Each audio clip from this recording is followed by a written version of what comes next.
আজকে বিশেষ আবহাওয়ার খবর নিয়ে আমি রয়েছি আপনাদের সাথে। এই মুহূর্তে হাওড়া অর্থাৎ এই জেলায় সর্বোচ্চ তাপমাত্রা থাকবে 36 ডিগ্রি সেলসিয়াস থেকে 37 ডিগ্রি সেলসিয়াস এবং সর্বনিম্ন তাপমাত্রা থাকবে 28 ডিগ্রি সেলসিয়াসের কাছাকাছি। দার্জিলিং এর আবহাওয়া থাকছে পাহাড়ের রানী দার্জিলিং এ সর্বোচ্চ তাপমাত্রা থাকবে 25 ডিগ্রি সেলসিয়াস এবং সর্বনিম্ন তাপমাত্রা থাকবে 17 ডিগ্রি সেলসিয়াসের আশেপাশে।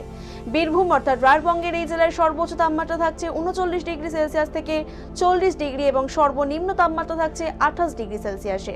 বাঁকুড়া অর্থাৎ এই জেলাতেও গরমের দাপট থাকবে চরম, সর্বোচ্চ তাপমাত্রা থাকবে প্রায় 40 ডিগ্রি এবং সর্বনিম্ন তাপমাত্রা থাকবে 28 ডিগ্রি সেলসিয়াস।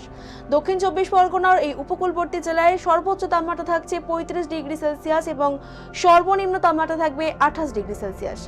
উত্তর চব্বিশ পরগনা, এখানেও বাতাসে আর্দ্রতা বেশি থাকবে, সর্বোচ্চ তাপমাত্রা থাকবে 35 ডিগ্রি সেলসিয়াস এবং সর্বনিম্ন তাপমাত্রা থাকবে 28 ডিগ্রি সেলসিয়াস।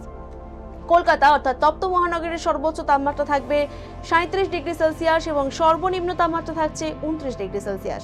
হুগলি, কলকাতার মতোই আবহাওয়া থাকছে, এখানে সর্বোচ্চ তাপমাত্রা তবুও থাকছে 36 ডিগ্রি সেলসিয়াস এবং 37 ডিগ্রি সেলসিয়াস কিংবা সর্বনিম্ন তাপমাত্রা থাকছে 28 ডিগ্রি সেলসিয়াসে। মুম্বাই অর্থাৎ বাণিজ্যিক নগরীতে সর্বোচ্চ তাপমাত্রা থাকবে 33 ডিগ্রি সেলসিয়াস এবং সর্বনিম্ন তাপমাত্রা থাকছে 25 ডিগ্রি সেলসিয়াস। দিল্লি অর্থাৎ দেশের রাজধানী তীব্র গরম বজায় থাকছে, সর্বোচ্চ তাপমাত্রা থাকবে 37 ডিগ্রি সেলসিয়াস এবং সর্বনিম্ন তাপমাত্রা থাকছে 21 ডিগ্রি সেলসিয়াস। চেন্নাই অর্থাৎ দক্ষিণের এই মেট্রো শহরের সর্বোচ্চ তাপমাত্রা থাকবে 33 ডিগ্রি সেলসিয়াস এবং সর্বনিম্ন তাপমাত্রা থাকছে 25 ডিগ্রি সেলসিয়াসের আশেপাশে। আজকের এই আবহাওয়ার বুলেটিন এই পর্যন্তই। আগামীকাল বাইরে বেরোনোর সময় ছাতা ও জলের বোতল নিতে ভুলবেন না, আর চোখ রাখতে ভুলবেন না আরোহী নিউজ বাংলায়। আরোহী নিউজ বাংলা, সত্যের সাথে সত্যের পথে।